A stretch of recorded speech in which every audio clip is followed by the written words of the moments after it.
Bismillahirrahmanirrahim. Assalamu alaykum, hurmatli ko'ruvchilar. Istiqlol kundalik xabarlar programmamizni ko'rishinglarni qarshi olamiz. Men Abdullah Yilg'un.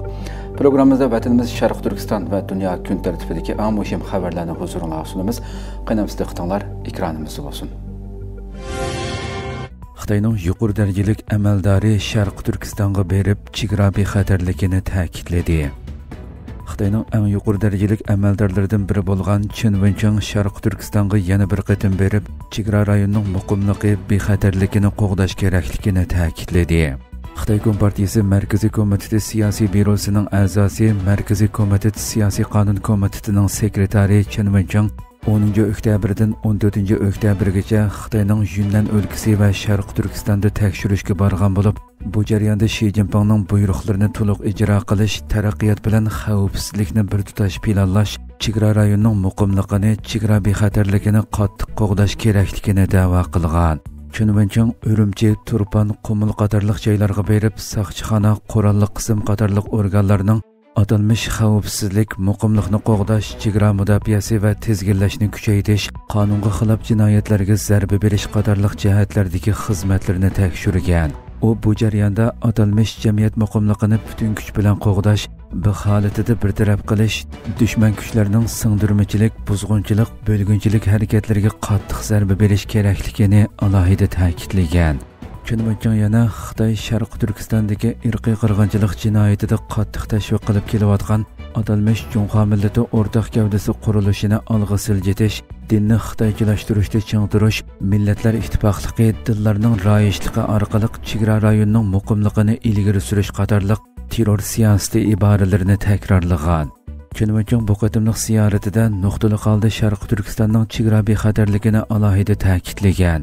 U chegara liniyasi uzun, atrofidagi ahvol murakkab bir sharoitda atalmış singib kirishning oldini olish, zo'ravonlik, terrorlikning oldini olish vazifasining mushkul ekanligi, atalmış zo'ravonlik, terrorlikni qattiq jazolashda qat'iy ching turish, terrorlik voqeasi yuz bermaslik to'van chekini mahkam saqlash kerakligi, atalmış uch xil kuchning chegaraga yaqinlashib singib kirish, buzg'unchilik qilish harakatlarini unumli bartaraf qilib, qoida eqib kirish yo'llarini to'sish kerakligi haqida jar solgan.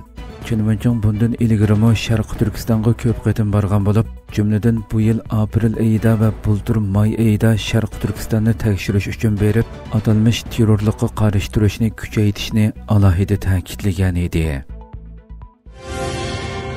Xitoy Tim Cookning ziyorati jarayonida Amerikani dialogga chaqirdi. Iqtisodiy magnatlar o'rtasidagi savdo urushi davomlashayotgan bir paytda Xitoy Amerikani barobar turib dialog o'tkazishga chaqiriq qildi. Bu chaqiriq Olma shirkatining bosh ijroiya amaldori Tim Cookning Beijing ziyorati jarayonida e'lon qilindi. O'tgan hafta Xitoy siyrak to'pi eksportini keng ko'lamda kontrol qilish tadbirlarini e'lon qilgan edi. Buningga qarata Amerika prezidenti Donald Trump 1-noyabrdan boshlab Xitoyga 100%lik tamojna beji yo'lga qo'yadiganligini jakarlagan edi.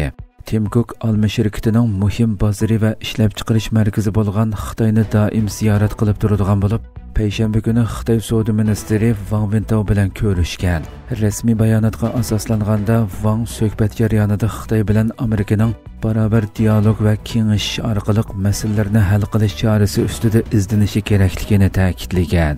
Olma shirkatining bosh ijroiya amaldori yana Xitoyning savdo ishlari bosh vakili bo'lgan muavin bosh ministr He Lifeng bilan uchrashgan.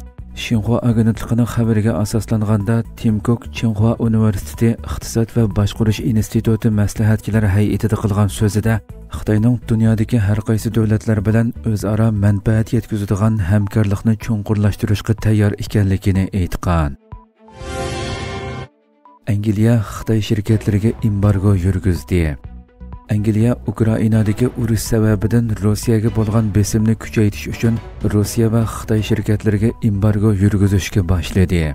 Payshanba kuni davlat taratqularida e'lon qilingan xabarlarga asoslanganda Angliyaning Rus energiya sohasini qo'llagan va Rossiya davlat mudofaa sohasini muhim uskunlar bilan ta'minlagan 11 Xitoy korxonasiga embargo yurgizish qaroridan keyin Xitoy Angliyaga qarshi norozilik bayonoti e'lon qilgan.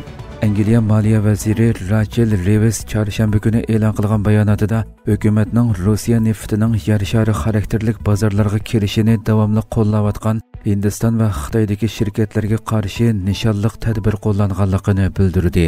Xitoyning Angliyada turishliq elchixonasining bayonotida Xitoy bu embargolarga qat'iy qarshi turadi degan hamda Londonni embargolarni darhol bekor qilishga chaqirgan. Elchixona bayonotchisi bu embargolarning Xitoy korxonalarining qonunliq huquq va manfaatlariga ziyon soladiganligini da'vo qilib, Ukraina kurashida Xitoy obyektiv va betaraf pozitsiya tutdi.